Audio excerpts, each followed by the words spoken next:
دیکھیے جب حضرت مسیح علیہ السلام آئے ہیں تو یہ پورا علاقہ جو ہے فلسطین کا اور یہاں پہ جو آپ نے تبلیغ کی ہے تو یہ اس وقت رومن امپائر کا ایک حصہ تھا. اگرچہ مقامی طور پر ایک لوکل بادشاہ جو تھا یہودی وہاں پر حکومت کر رہا تھا، لیکن وہ پپٹ تھا، اصل میں تو حکومت جو تھی رومیوں کی، جو رومی تھے بت پرست.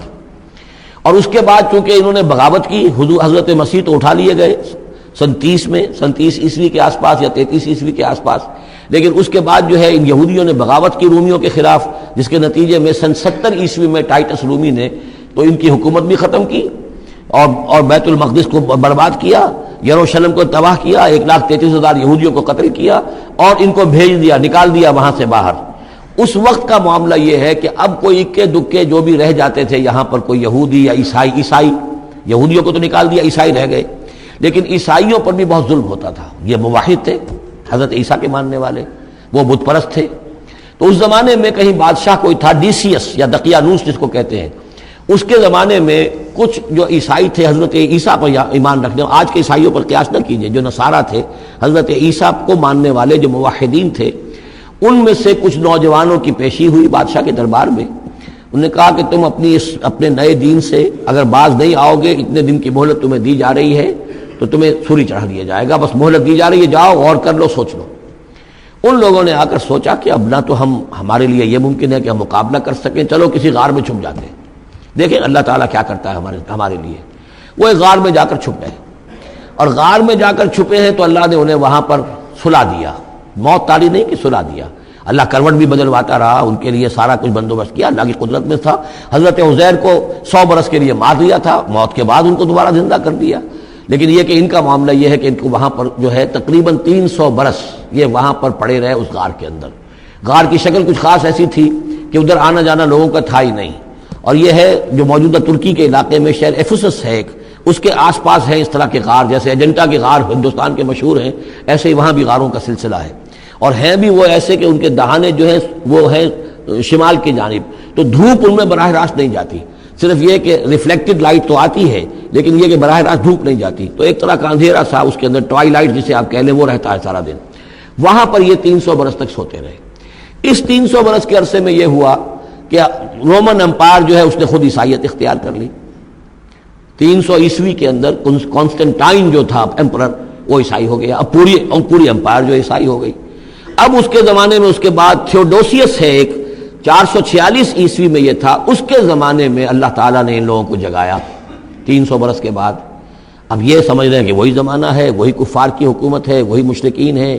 اب انہوں نے ڈرتے ڈرتے اپنے کسی ایک آدمی سے کہا بھائی جاؤ یہ لے کے سکہ لے کر جاؤ چاندی کا، اور کچھ نہ کچھ کھانے پینے کے لیے لے کر آؤ، دیکھنا لیکن اس طرح ہو کہ ہمارا پتہ نہ چل جائے کہ ہم یہاں چھپے ہوئے ہیں. وہاں جو گئے انہوں نے وہ سکہ پیش کیا، کہ یہ سکہ تمہارے پاس کہاں سے آیا؟ یہ تو بہت پرانا سکہ ہے، تو 400 سال پرانا، 300 سال پرانا سکہ کہاں سے لے آئے تمہیں کوئی خزانہ ملا ہے؟ بہرحال اس حوالے سے اب وہ جو ہے وہ پکڑے گئے. ان کی حالت جو ہے وہ جو بات سامنے آ گئی، لیکن جب بات سامنے آ گئی تو اب ان کا تو بہت یعنی وہ عزت کی گئی، اس لیے کہ اب تو جو ان کا مذہب تھا در حقیقت پوری مملکت کا مذہب وہی ہو چکا تھا، تو صورتحال تو تبدیل ہو چکی ہے. پھر یہ کہ اس کے بعد تفصیل معلوم نہیں ہے کہ غالباً وہ جا کر اپنی اسی غار میں وہ سو گئے ہیں یا دوبارہ اللہ نے ان پر وہیں پر موت طاری کر دی ہے، اس کا دروازہ بند کر کے اور اس پر ایک تختی لگا دی گئی ہے. یہ اصحاب کہف ہے. گبن کی جو ہے decline and fall of Roman empire, اس میں بھی یہ 7 سلیپرز، 7 سونے والے، ان کی کہانی موجود ہے. یہ چیز جو ہے گویا کہ رومن لٹریچر کے اندر موجود تھی، اس کا جو ذکر موجود تھا، اور قرآن مجید میں یہ امتحاناً سوال کیا گیا حضور سے، تو اس کا جواب دیا گیا کہ یہ 300 برس تک کچھ لوگوں کو سلا دینا یہ اللہ تعالیٰ کے نزدیک تو کوئی بڑی بات نہیں ہے، تمہارے نزدیک. ام حسبت ان اصحاب الکہف والرقیم کانوا من آیاتنا عجبا اذ ابى الفتية الى الكهف، جبکہ وہ نوجوان آئے اپنے اس غار میں، فقالوا، انہوں نے کہا ربنا آتنا من لدنک رحمتا، پروردگار اب خاص اپنے خزانہ فضل سے ہمارے لیے رحمت کا بندوبست فرما، وہیئ لنا من امرنا رشدا، اور ہمارے لیے ہمارے معاملے کے اندر جو ہے وہ کوئی عافیت کا بندوبست فرما. فضربنا علی آذانہم، تو ہم نے تھپکی دے دی ان کے کانوں پر، فی الکہف سنین عددا، اسی وہ غار کے اندر جو ہے وہ سوتے رہے کئی سال. ابھی یہاں اس بات کو نہیں چھیڑا کتنے سال، سنین عددا، متعدد سال وہ سوتے رہے. ثم بعثناہم، پھر ہم نے انہیں اٹھایا، لنعلم ای الحزبین احصیٰ لما لبثوا امدا، تاکہ ہم دیکھیں کہ 2 گروہوں میں سے کس کو صحیح معلوم ہے کہ کتنے عرصے وہ وہاں رہے تھے. اس کا ذکر آگے آ جائے گا 2 گروہوں سے مراد کیا ہے. نحن نقص علیک نبأہم بالحق، اے نبی ہم آپ کو ان کا یہ قصہ سنا رہے ہیں، بیان کر رہے ہیں ان کے حالات حق کے ساتھ، صحیح بلا کم و کاشت۔ انہم فتیۃ آمنوا بربہم، وہ چند نوجوان تھے جو ایمان لائے اپنے رب پر، توحید کے ساتھ ایمان لانے والے، وزدناہم ہدی، اور ہم نے ان کی ہدایت میں اور اضافہ فرمایا، وربطنا علی قلوبہم، ہم نے ان کے دلوں کو ڈھارس دی، مضبوطی دی، دلوں کے اندر ثبات پیدا کر دیا، اذ قاموا، جب وہ بادشاہ کے دربار میں کھڑے ہوئے، اور جیسے کبھی حضرت ابراہیم علیہ السلام نے بات کی تھی اسی طرح ڈٹ کر انہوں نے بات کی، اذ قاموا فقالوا، اور انہوں نے کہا ربنا رب السماوات والارض، ہمارا رب تو وہ ہے جو آسمان اور زمین کا رب ہے، ہم کسی اور رب کو ماننے کے لیے تیار نہیں، کسی اور دیوی کو، کسی دیوتا کو، کسی بت کو ہم ماننے کو تیار نہیں۔ لن ندعو من دونہ الہا لقد قلنا اذا شططا، ہم اس کے ایک الہ کے سوا کسی اور کو پکارنے کے لیے تیار نہیں ہیں، ہم نے اگر ایسی کوئی بات کہی تو یہ تو عقل سے بہت دور کی بات ہو جائے گی۔ ہؤلاء قوم اتخذوا من دونہ آلہہ، یہ جو ہماری قوم ہے اس نے بہت سے آلہہ جو ہیں اختیار کر لیے ہیں اللہ کے سوا، انہوں نے اختیار کر لیے ہیں بہت سے آلہہ اس کے سوا، لولا یاتون علیہم بسلطان بین، تو کیوں نہیں وہ پیش کرتے ان کے اوپر کوئی دلیل، کوئی سند، کوئی اللہ کی طرف سے اتاری ہوئی سند ہو، کوئی آسمانی کتاب ہو۔ فمن ازلم ممن افترى علی اللہ کذبا، تو کون ظالم ہوگا اس شخص سے بڑھ کر کہ جس نے اللہ تعالیٰ کی طرف جھوٹ گھڑ کر منسوب کر دیا۔ تمہارے لیے اب مہلت صرف چند دن کی ہے، اس میں تم فیصلہ کر لو، اگر تم اپنے دین سے واپس نہیں پھرو گے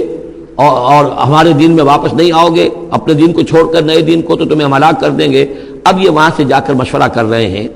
وَإِذْ اعْتَزَلْتُمُوهُمْ، اور دیکھو جب تم نے اب ان سے اپنے آپ کو علیحدہ کر لیا ہے، وَمَا يَعْبُدُونَ إِلَّا اللَّهَ، اور ان ہستیوں کو بھی تم نے چھوڑ دیا جن کی وہ پرستش کرتے ہیں اللہ کے سوا، فَآوُوا إِلَى الْكَهْفِ، تو اب آؤ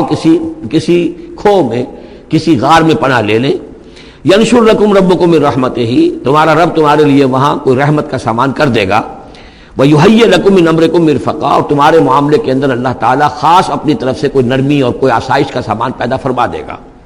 وَتَرَى الشَّمْسَ إِذَا طَلَعَت تَزَاوَرُ عَنْ كَهْفِهِمْ ذَاتَ الْيَمِينِ، اور تم دیکھو کہ سورج جب طلوع ہوتا تھا تو وہ ان کی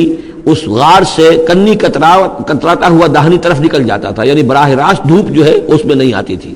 وَإِذَا غَرَبَتْ، جب ڈوبتا تھا، تَقْرِضُهُمْ ذَاتَ الشِّمَالِ، تو بھی وہ کنی کترا جاتا تھا بائیں طرف، تو گویا کہ سورج جو ہے یوں جا رہا ہے اور اس غار کا جو منہ ہے وہ شمال کی طرف ہے، لہذا براہ راست جو ہے داہنی طرف سے ہو کر بائیں طرف سے ہو کر سورج نکل گیا، دھوپ جو ہے براہ راست اس پر نہیں آ رہی۔ اسی اصول پر آج کل جو بڑی بڑی بلڈنگز بنتی ہیں جو کارخانوں کی اور ملز کی، اس میں یہ نارتھ لائٹ شیلز بنائے جاتے ہیں، ایسے شیل روف کی ہوتے ہیں کہ جس میں پھر جو روشنی جو ہے وہ نارتھ کی طرف سے لیتے ہیں، کیونکہ ہمارے ہاں جو سورج ہے وہ کبھی بھی نارتھ میں نہیں جاتا، لہذا جو ہے سورج براہ راست کبھی نہیں آئے گا بلکہ انڈائریکٹ لائٹ آئے گی۔